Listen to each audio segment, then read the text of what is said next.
Nancy, on l'évoquait, David Mallarme, lui, s'est intéressé à la Pro B.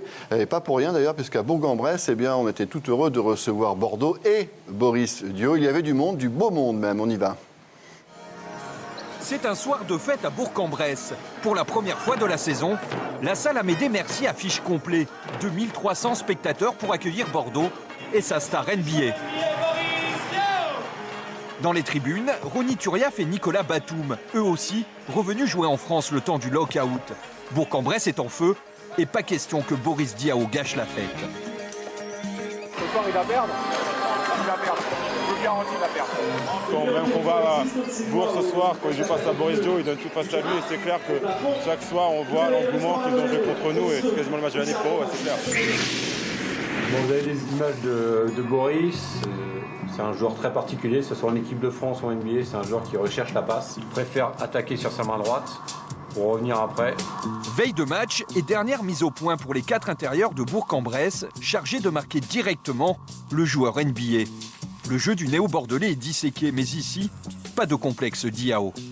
C'est un beau challenge pour eux parce que c'est un face-à-face qu'ils ne vont pas vivre tout le temps.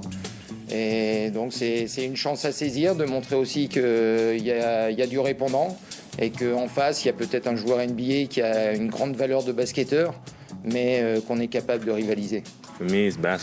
Pour moi, ça reste du basketball. Nous venons de perdre 3 matchs d'affilée, donc maintenant on essaie juste d'en gagner un. Peu importe qu'il y ait Boris Diaw ou un autre, on va juste essayer de gagner. T'as pas peur de Boris ? 20h. Après une journée de bus, Boris Diaw et les Bordelais sont là. Un entraînement sous les yeux de Cédric Ferchaud, capitaine de Bourg-en-Bresse et ancien coéquipier de Boris en équipe de France. Comment tu vas? T'as faim? Ça va, tranquille. Ça va toi? Oui. Je pensais qu'il y a un sniper ici. Un sniper là-bas. On va jouer ici. Il y a un autre sniper ici. C'est chaud, Tu sais qu'avec Jeannot, c'est pas une gifle en sortant de... Ouais, c'est chaud, c'est vrai. Demain, t'aurais préféré le voir en survêtement ou sur le parquet? Non, je suis content de le voir sur le terrain. C'est pas parce qu'il est ici qu'on va pas pouvoir les battre de toute manière. Donc... Des fois, il y a des marques de respect de la part de certains joueurs, mais comme l'a dit Cédric, avant tout, c'est vraiment jouer à fond, c'est ça la marque de respect, et oublier le fait que je suis parti de France maintenant pour jouer aux États-Unis et faire un match normal. Hier soir, les joueurs de Bourg-en-Bresse n'ont sûrement pas manqué de respect au capitaine de l'équipe de France. Étouffés défensivement, les Bordelais n'ont jamais vraiment pu rivaliser avec leurs adversaires. Cette fois, les coups de patte de Boris Diaw à hauteur de 12 points et 5 rebonds n'ont pas suffi.